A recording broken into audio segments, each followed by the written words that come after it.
It's the Line Makers on Sporting News, presented by Jack Daniels.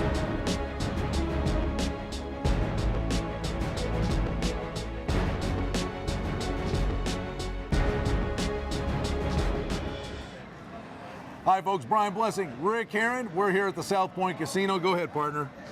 What are we doing, Brian? Now, we drew the short straw. We're talking about the Oakland Raiders and the Miami Dolphins. We certainly did, Brian. We're talking about a total in the scoring days of the NFL that's 37.5 currently in week 2. Man alive, it opened 2.5, 39.5. They're betting it down to 37.5.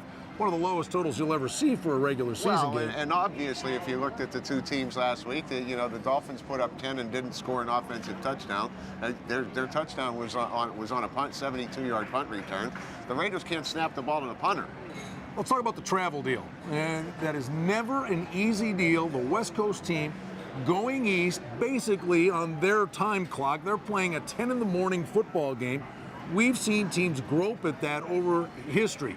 Last year, the Niners bucked the trend all year long going east, but most times that's a problem. Yeah, and we've been following that trend for years, Brian. Going back east to play the early morning game, your time clock's just off. And, but I do think in this case, the Raiders have a couple of things going for them. One, the Dolphins beat them last year and beat them bad, okay?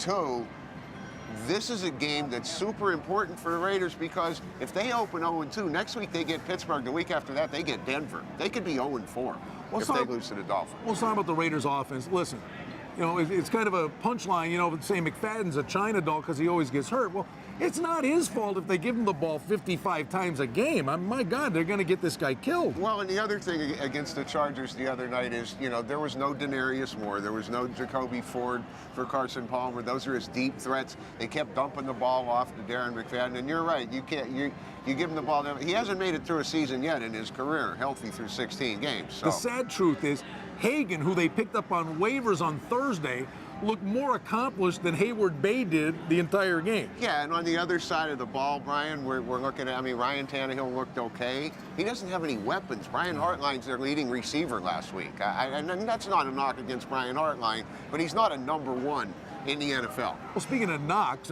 we watched the hard knocks. Reggie Bush had a great year last year, but teams are going to put 8 in the box against this kid because as you watch it through the entire training game, you mentioned they're no-name wide receivers.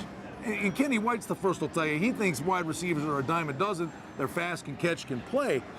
But literally, they've thrown this kid to the wolves. No-name wide receivers and a rookie quarterback, and that doesn't bode well. And as you said, Reggie Bush is not exactly the most durable back that's ever played in the league either. Don't be surprised if down the road you see Lamar Miller, the rookie from the University of Miami, a tailback for the Dolphins. But is the travel and then playing on Monday night in the short work week a great equalizer in favor of the Dolphins?